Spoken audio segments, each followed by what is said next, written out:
Hello everyone.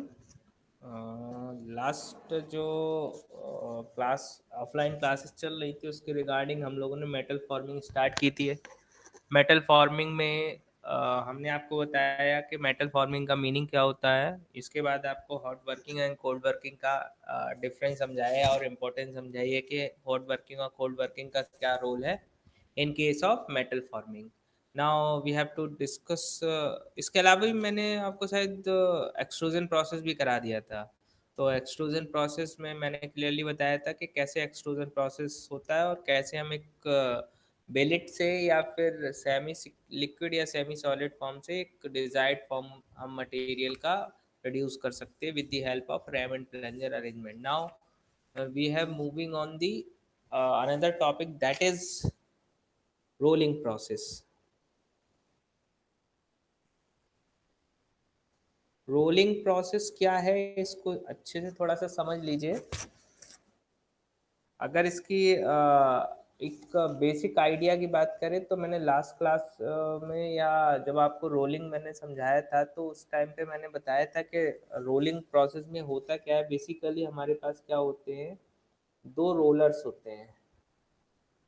ये हमारे पास suppose दो रोलर्स हैं जो कि अपनी एक्सिस पे क्या करते हैं, रोटेट करते रहते हैं। ये देखिए इस तरह से। इन केस अगर ये आप कह सकते हैं it is a upper roller और ये आप कह सकते हैं लोअर रोलर। ठीक है। अब सपोज हमें जो मटेरियल प्रोड्यूस करना है या फिर जो हमारे पास मटेरियल अवेलेबल है उसका कोई फिक्स साइज है, लेंथ है, एरिया है। सपोज ये हमारे पास इनिशियली एक मेटल है। इस मेटल का कुछ डायमीटर है जिसको हमने डी ले लिया है, कुछ लेंथ है, इनिशियल कह सकते हैं इनको, हमने इनिशियली पहले बता दिया आपको, ये लेंथ इनिशियली हो गई।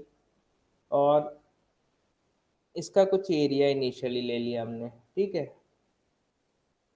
क्लियरली समझ रहे हैं। अब हमने क्या किया है, इस मेटल को या इस वर्कपीस को, हम वर्कपीस कह दे रहे हैं इसको, इस वर्कपीस को कुछ स्पेसिफिक फोर्स से एंटर करा रहे हैं या इनिशियल वेलोसिटी वी आई मान ली है। क्लियर।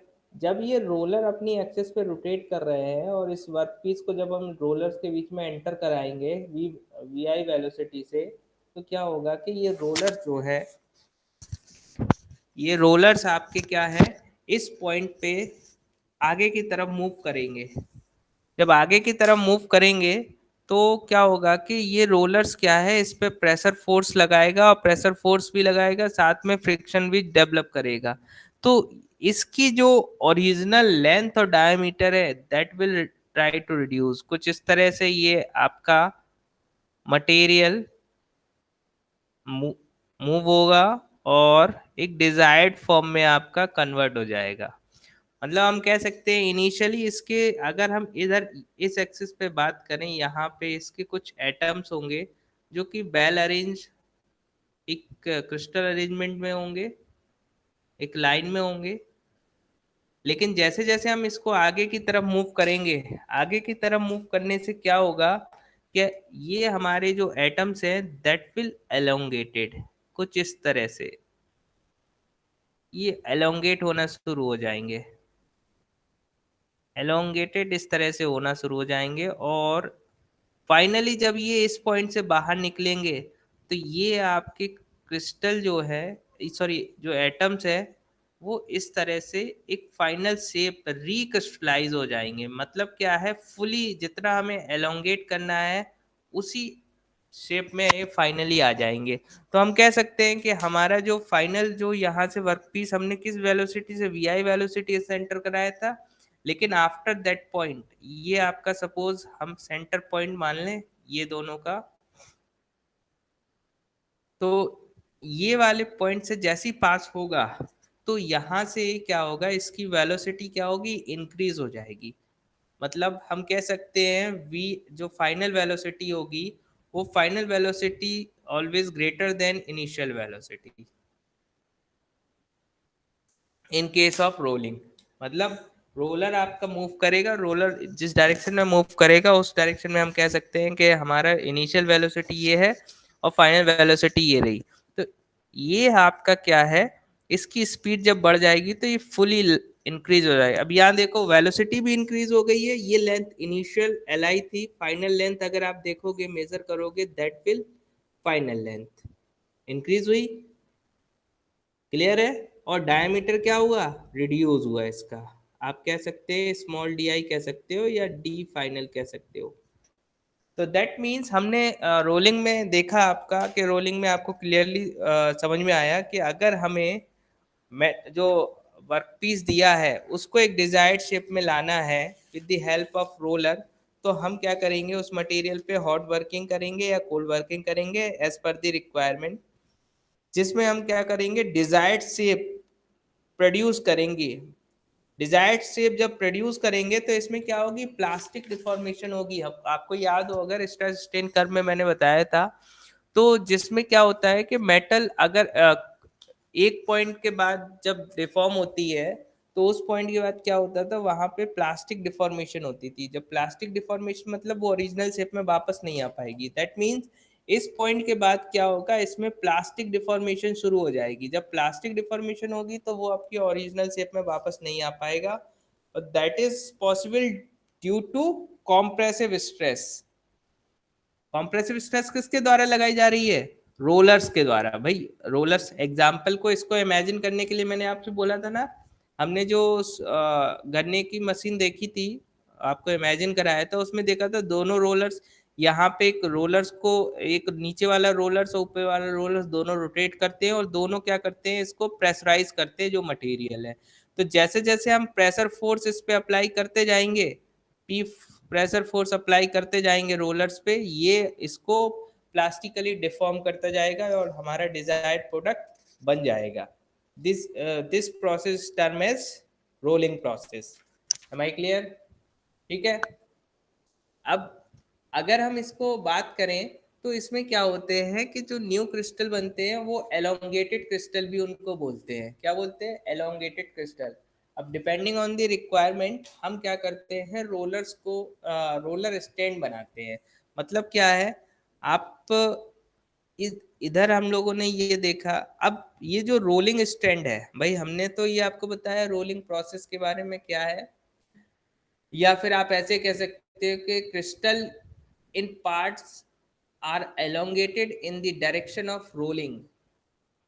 मतलब जिस फील्ड में अगर हम बात करें, ये जो क्रिस्टल है जिस डायरेक्शन में हम वेलोसिटी मूव कर रहा है उसी डायरेक्शन में आपका क्या हो रहा है, जो एटम्स है वो एलोंगेट हो रहे हैं। जब एलोंगेट हो जाएंगे तो उसी डायरेक्शन में उसकी लेंथ भी इंक्रीज होती चली जाएगी, बट डायमीटर क्या हो जाएगा, रिड्यूस हो जाएगा।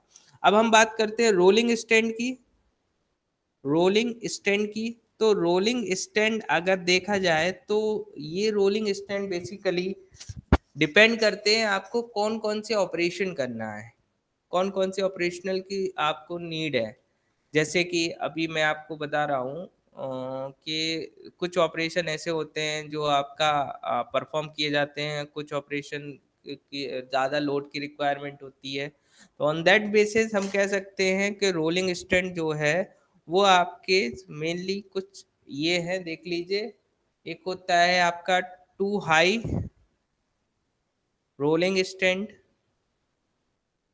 या रोलिंग मिल भी बोल सकते हैं आप इसको। नेक्स्ट है आपका थ्री हाई रोलिंग मिल। नेक्स्ट है आपका four high rolling mill. And last is the cluster mill. Last क्या है आपका, क्लस्टर। क्लस्टर मिल क्या है ये चारों, अगर हम बात करें टू हाई रोलिंग मिल या रोलिंग स्टैंड की बात करें तो ये आपका सिंपल ये है, जिसमें दो रोलर होंगे। दोनों रोलर्स प्रोडक्ट को, अब जो प्रोडक्ट आपको बनाना है उसको बनाने के लिए इनिशियल मटेरियल को एंटर कराएंगे with some high value, with some velocity. That velocity will final increase the elongation of that material. जब मटेरियल का एलोंगेशन होना शुरू हो जाएगा तो वो क्या हो जाएगा, प्लास्टिक डिफॉर्मेशन शुरू हो जाएगी। प्लास्टिक डिफॉर्मेशन की वजह से मेटल क्या है, डिजायर्ड शेप में आपका परमानेंटली डिफॉर्म हो जाएगा। तो इसको हम बोलेंगे two high rolling mill. Clear? In case of three high rolling mill, अब थ्री हाई रोलिंग मिल की अगर हम बात करें तो मैं यहाँ ड्रॉ करके भी बता दे रहा हूँ आपको, और इसका कुछ इमेज में बता रहा हूँ आपको। 2 मिनट इसको समझिएगा। ठीक है, क्या है, अगर हम बात कर रहे हैं थ्री हाई की, थ्री हाई रोलिंग मिल, तो समझ क्या कहता है ये, कि जब आपका इनिशियली हमने क्या किया है, ये हमने 2 रोलर ले लिए हैं सपोज, और इस रोलर से हमने यहाँ से मटेरियल एंटर कराया। एंटर कराने के बाद हमारा क्या है, ये वर्क पीस यहाँ से निकल के आ गया। क्लियर? समझ में आ गया? ये इनिशियल वेलोसिटी हो गई, ये फाइनल वेलोसिटी हो गई है। क्लियर है? अब जब ये पॉइंट्स आपके हैं तो इसका डायमीटर देखो रिड्यूस हो गया। इनिशियल डी आई था, फाइनल डायमीटर आपका क्या हो जाएगा, स्मॉल डी आई कह सकते हैं, डी फाइनल बोल सकते हैं। ठीक है, अब जो ये डायमीटर है, इस डायमीटर को अगेन रिड्यूस करना है। क्या कर रहे हैं, कह रहे हैं हम, ध्यान दीजिएगा। ये कुछ डायमीटर है, सपोज ये डायमीटर हमने मान लिया है 10 mm का है। ठीक है, इस 10 mm के डायमीटर को हमने कितना, 5 mm के डायमीटर में कन्वर्ट कर दिया। ये कितना है, 5 mm का डायमीटर है। अब इस 5 mm के डायमीटर को अगेन हमें क्या करना है, 2.5 mm के डायमीटर में कन्वर्ट करना है। तो हम क्या करेंगे, इसी प्रोसेस को बिना ब्रेक किए हुए इस रॉड को हम क्या करेंगे, अगेन एक रोलर में पास और मूव कर देंगे इस तरह से। मतलब ये हमारा क्या हो जाएगा, सॉरी,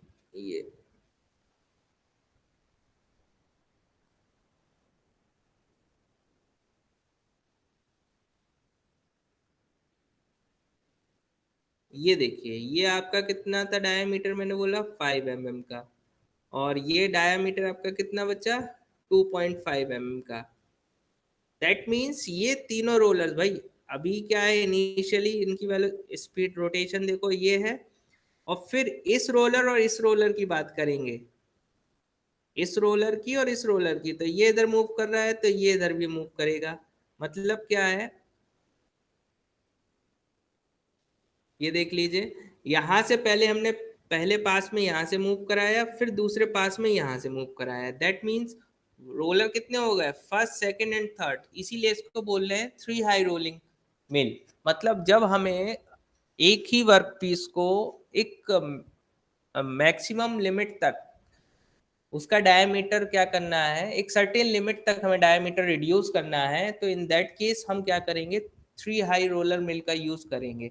भाई ये हमने बोला, इसलिए बोला है आपको three high roller rolling mill, क्योंकि हमें क्या करना है कि ये जो रोलर्स हैं, इन रोलर्स को हमें दो दो रोलर्स की हेल्प से हम ये डायमीटर अचीव नहीं कर सकते हैं। तो हम क्या करेंगे, क्योंकि हमें ज़्यादा प्रेशर फोर्स अप्लाई करना हो सकता है, उसमें ज़्यादा डिस्टॉर्शन हो जाता, तो इन दैट केस हम क्या करेंगे, उन 2 रोलर्स की जगह 3 रोलर्स का यूज करेंगे, ताकि हमारा डिफॉर्मेशन यूनिफॉर्मली हो। इसलिए इसको बोल रहे हैं three high rolling mill. Am I clear? समझ में आया होगा। अब 4 हाई रोलिंग मिल का क्या मतलब है, वो समझ लीजिए। सपोज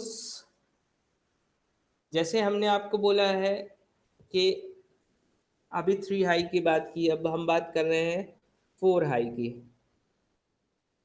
4 हाई रोलिंग मिल।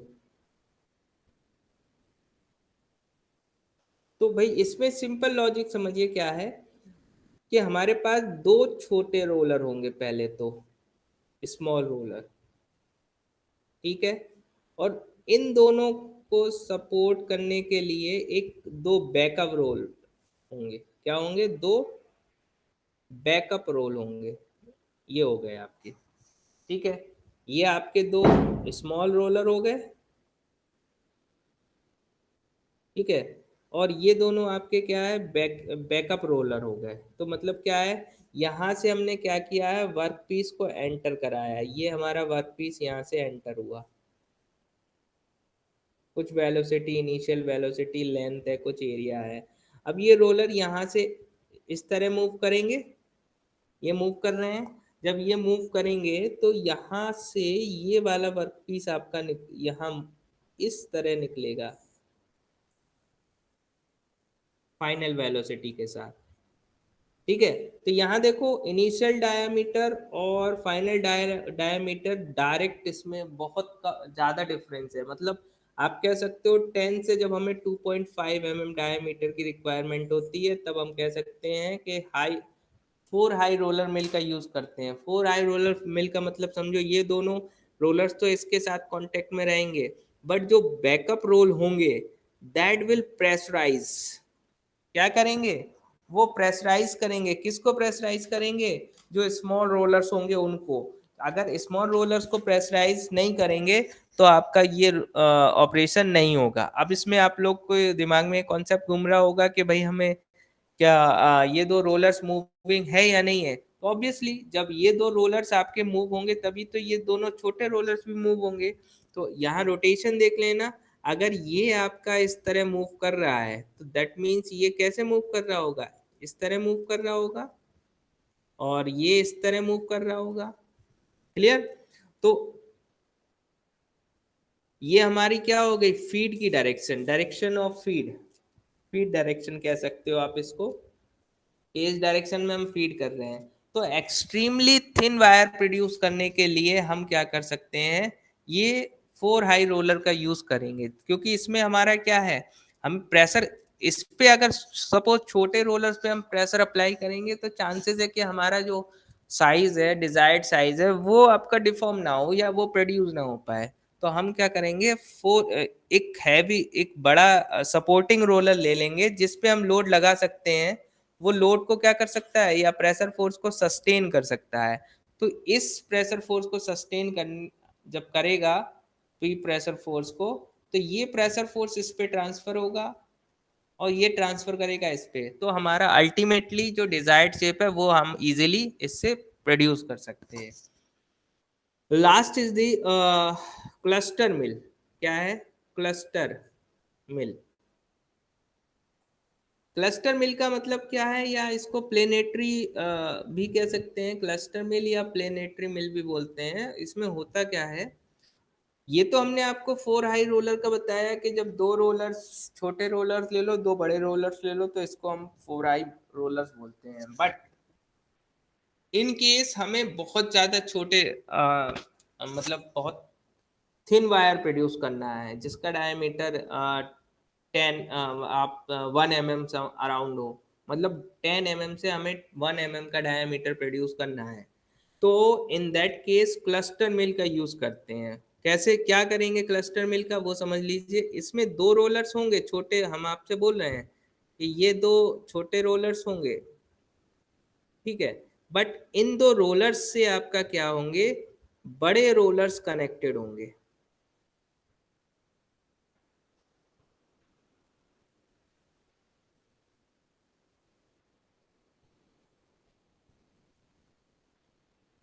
इस तरह से।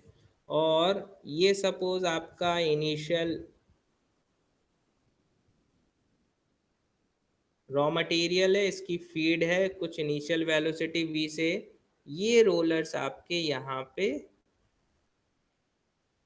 जो है, सपोज ये आपका कितना है, 1 mm का, ये आप मान लो 10 mm का डायमीटर है, ये आपका 1 mm का डायमीटर का वायर प्रोड्यूस कर देंगे। दैट मीन्स ये इनिशियली क्या है, यहाँ पे ध्यान देना, यहाँ पे जो रोलर्स होते हैं, ये दोनों रोलर जो होते हैं, ये अ, इसके इसको भी हम कुछ वेलोसिटी देते हैं। बाकी सब इनिशियल जो रोलर्स होते हैं उन रोलर्स में हम क्या करते हैं कि इतनी स्पीड उसको या इतना प्रेशराइज नहीं करते हैं जितना कि हमको क्लस्टर मिल में करना पड़ता है। क्लस्टर मिल में क्या होते हैं कि हमारे पास कई सारे रोलर्स अटैच होंगे, और कई सारे रोलर्स अगर अटैच होंगे तो उनकी अपनी रोटेशन होगी, उनकी अपनी रोटेशन होगी। जब रोटेशन होगी तो उसके हिसाब से हम क्या करते हैं, सेटअप बनाते हैं ताकि हमारा रोलर जो है अल्टीमेटली रोटेट हो। कई बार क्या होता है क्लस्टर मिल में या रोलर मिल में हम दो एडिशनल रोलर यहाँ भी प्रोवाइड करा देते हैं ताकि हम ये रोलर इजीली मूव हो सके। भाई कई बार क्या होता है यहाँ से प्रेशराइज करके मूव, भाई ज़्यादा प्रेशर फोर्स अप्लाई कर रहे हैं यहाँ पे रोलर्स पे, तो इन रोलर्स की वजह से क्या होता है कि ये मूव नहीं करता आगे। इन दैट केस हम क्या करेंगे, एडिशनल रोलर्स यहाँ लगा देंगे, ये रोलर्स इसको मूव करते हैं इस डायरेक्शन में, और उसी के अकॉर्डिंग आपका ये मूव करता चला जाएगा। और ये क्लस्टर, क्लस्टर का मतलब क्या कर रहे हैं, कई सारे रोलर्स, इनको बैकअप रोल्स बोलते हैं। क्या बोलते हैं, बैकअप रोल्स या बैकअप रोलर्स बोलते हैं। क्लियर। तो ये रोलर्स आपके हेल्प करते हैं जब आपको बहुत ज़्यादा थिन वायर प्रोड्यूस करना होता है इन दैट केस। क्लियर है, ये चीज़ समझ में आ गई सारे लोगों को, क्लियर है। अब हम अगर इसकी पिक्चर की बात करें कि कैसे पिक्चर इसकी प्रोड्यूस होती है, तो वो आप देख लीजिए, मैं इधर स्क्रीन शेयर करूंगा अभी। तो स्क्रीन शेयर में आप लोग को समझ में आ जाएगा कि एक्चुअल में प्रोसेस होता कैसे है। अगर आप समझ पाएंगे तो क्लियरली समझ में आ जाएगा आपको। ठीक है,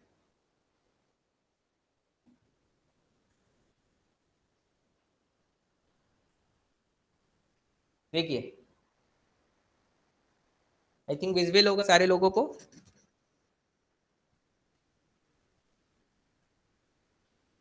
ये देखिए, एक्चुअल में रोलिंग प्रोसेस इस तरह से होता है, जहाँ पे ये दो रोलर्स होते हैं, ये आपका ओरिजिनल मेटल है और ये फाइनल प्रोडक्ट है।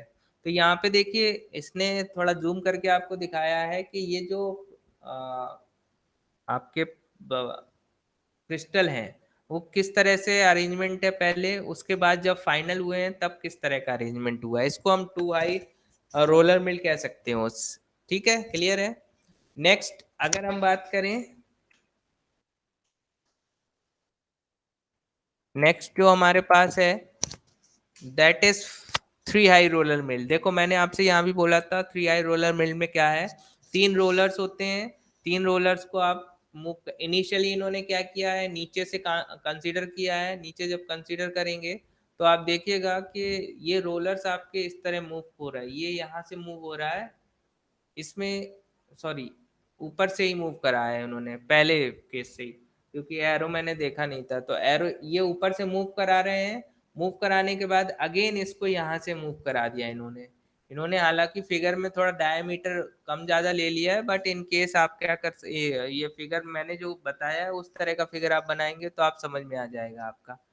ठीक है, इसको थ्री आई रोलर मिल बोल सकते हैं।